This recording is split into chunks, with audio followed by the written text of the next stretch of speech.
Champions লিগের একটা পাগলাটে রাত আমরা দেখেছি, যেখানে মঙ্গলবারের নাটককেও ছাপিয়ে গেল বুধবার দিন রাতে যা যা হয়েছে। 9 ম্যাচে 42 গোল, ক্যান ইউ ইমাজিন? প্রতি ম্যাচে 4 নং 36, মানে 4 গোলের উপরে। ঠিক এক্স্যাক্টলি সেকেন্ড হাফের 52 থেকে 54 মিনিটের মাথায় সে সময় 7টা গোল একসাথে হয়েছে এবং it went even crazier from that. এতটাই ম্যাডনেস হয়েছে গতকালকে রাতটা বুধবারে যে মঙ্গলবার রাতে চেলসি বার্সেলোনার খেলা হয়েছে, যেখানে চেলসি জিতেছে, ম্যানচেস্টার সিটি বায়ার লেভারকুজেনের কাছে হেরে গিয়েছে। সেটাকে এখন মনে হবে এক যুগ আগের কথা। বুধবার রাতের ফলাফলটা আমরা একটু রিক্যাপ করে দেখে নিতে চাই। বুধবার রাতে আপনার জন্য ছিল পাফোস মোনাকোর ম্যাচ, যেখানে 2-2 ড্র। কোপেনহেগেন কায়রাত 3-2 গোলের ভালো একটা ম্যাচ হয়েছে, কিন্তু যে ম্যাচগুলো নিয়ে আমরা কথা বলতে চাই সেই ম্যাচগুলো সম্ভবত পরবর্তী পেজে আমরা দেখতে পারবো। অলিম্পিয়াকোস রিয়াল মাদ্রিদ, এই ম্যাচটা নিয়ে আমরা ইন ডিটেইলস কথা বলবো। স্পোর্টিং তারা ক্লাব ব্রুশকে হারিয়ে দিয়েছে 3-0 গোলে। ফ্রাঙ্কফুর্টকে ঘরের মাঠে যে আতালান্তা, যারা সিরিয়াতে রয়েছে এক ধরনের ফর্মে, তারা চ্যাম্পিয়ন্স লিগে এসে আসলে পুরোপুরি উল্টো রেজাল্টই তারা দিয়েছে। লিভারপুল নিয়েও কথা হবে, যেখানে লিভারপুলকে হারিয়ে দিয়েছে পিএসভি। অ্যাথলেটিকো তারা শেষ মুহূর্তে জিতে গেছে ইন্টার মিলানের এগেইনস্টে। আর্সেনাল 3-1 গোলে হারিয়ে দিয়েছে বায়ার্ন মিউনিখকে। এবং পিএসজি ভিতিনিয়ার হ্যাট্রিক, পিএসজি টটেনহামকে হারালো 5-3 গোলের ব্যবধানে। এখানে লিভারপুল পিএসভির ম্যাচটা নিয়ে আমরা যে প্রেডিকশন করেছিলাম সেটা তো উল্টে তো গেছেই, সেই সঙ্গে আর্সেনাল বায়ার্ন ম্যাচেও এমনভাবে পরতের পর পাল্টেছে সেকেন্ড হাফের পর থেকে, ইট ওয়াজ আনপ্রেডিক্টেবল। পিএসজি টটেনহাম ম্যাচে আপনি দেখছেন টটেনহাম গোল করে এগিয়ে আছে ফার্স্ট হাফে, তারপর পিএসজি একসময় 3-2 গোলে এগিয়ে গেল, করলেন, রেড কার্ড হলো।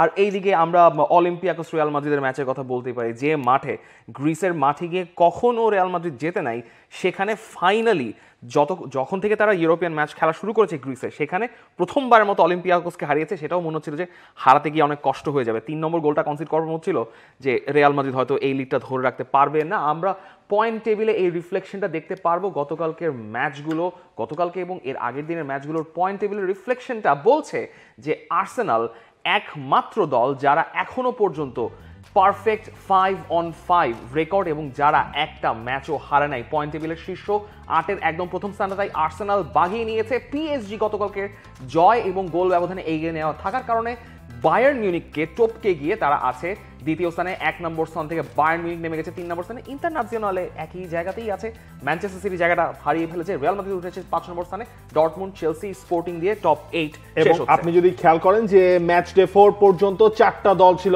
আনবিটেন, সেই জায়গায় এই রাউন্ড শেষে কেবলমাত্র আর্সেনাল তারাই একমাত্র আনবিটেন হয়ে থাকলো।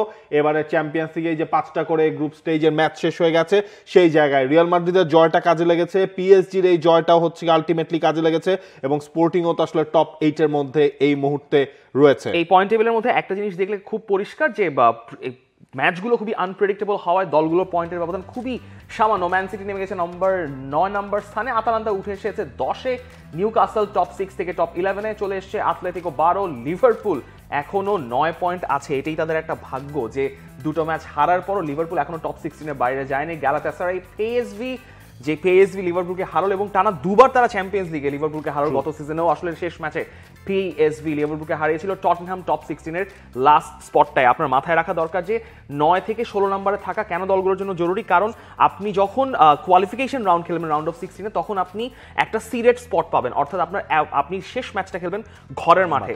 যারা হচ্ছে 17 থেকে 24 পর্যন্ত আছে তাদের সেই অ্যাডভান্টেজ থাকছে না। সেই 17 থেকে 24-এ কারা আছে সেই তালিকাটা আমরা একটু দেখে নিতে চাই। 17 নম্বর স্থানটা আপনি দেখতে পাবেন যদি এই মৌসুমের চ্যাম্পিয়ন্স লিগের পয়েন্ট টেবিলে দেখেন, সেখানে আছে বায়ার লেভারকুজেন আর তারপরে নামটা বার্সেলোনা। যারা বায়ার লেভারকুজেন তারা হারিয়ে দিয়েছিল ম্যানচেস্টার সিটিকে এই রাউন্ডে, বার্সেলোনা চেলসির কাছে হেরে গেছে, তারা নেমে এসেছে 18 নম্বর পজিশনে। কারাবাগ নাপোলি এই সিজনে চ্যাম্পিয়ন্স লিগের লাস্ট রাউন্ডে জয় পেল। নাপোলি এই 24-এর মধ্যে নিজেদের জায়গাটা করে নিয়েছে। মার্সে নিউক্যাসলকে হারিয়ে দিয়েছিল, ইউভেন্টাসও জয় পেয়েছে। অবশেষে এসে চ্যাম্পিয়ন্স লিগের এই রাউন্ডে মোনাকো এবং পাফোস, এই হচ্ছে টপ 24-এর তালিকা। এর মধ্যেই আসলে দলগুলো কোয়ালিফাইং প্লে অফটা খেলবে, বাকিদের নিয়ে আসলে তাদের কোনো ধরনের সম্ভাবনাও থাকছে না চ্যাম্পিয়ন্স লিগ থেকে। বিদায়টাই আলটিমেটলি তাদের হয়ে যাবে। তবে এই পরবর্তী যে টেবিলটা রয়েছে সেখানে কার বিদায়টা আসলে হবে সেটা কি মনে হচ্ছে? প্রেডিকশন 5 অর্থাৎ পঞ্চম রাউন্ডের প্রেডিকশনটা আমার হচ্ছে একেবারে লাল হয়ে গেছে যে এতগুলো উল্টো রেজাল্ট কি করব ভাই। ম্যানচেস্টার সিটি যদি লেভারকুজেনের কাছে হেরে যায়, আপনি লিভারপুল যদি পিএসভির কাছে হেরে যায়, তাহলে তো এই অবস্থা হওয়াটা অস্বাভাবিক কিছু নয়। রিফাত মাসুদ, তিনি হচ্ছে গিয়ে এই রাউন্ডে সবচেয়ে বেশি 35 পয়েন্ট তিনি আদায় করে নিয়েছেন, শরীফুল হক 30, নাবিল খান 25। তবে সবশেষে এই 5টা পর্যন্ত লিডার বোর্ডটা যদি আমরা দেখি, প্রেডিকশন টেবিলে আসলে মূল ঘটনা তো আসলে জানেন না যারা, ঘটনা হচ্ছে যে আপনি 60 পর্যন্ত স্কোর করেছেন, কিন্তু যে পরিমাণ মাইনাস খেয়েছেন সেখানে মাইনাস খেয়ে এই অবস্থায় চলে এসেছে। তারপরও আপনি একটু স্বস্তিতে থাকতে পারেন, আপনি 255 পয়েন্ট নিয়ে এখনো শীর্ষস্থানে অবস্থান করছেন আর্সেনালের মতো। আমার অবস্থানটা দুজনের মাঝামাঝি। রিফাত মাসুদ তিনি আমাদের গ্রুপ এই রাউন্ডে সেরা হলো, ওভারঅল লিডার বোর্ডে আসলে তিনি সবার পেছনে বেসিক্যালি গ্রুপ চ্যাটে অনেক আফসোস করছিলেন। For more updates, subscribe to our YouTube channel and click on the bell icon. Follow us on Facebook and Instagram. Download T-Sports app to enjoy exciting games and highlights. Visit tsports.com.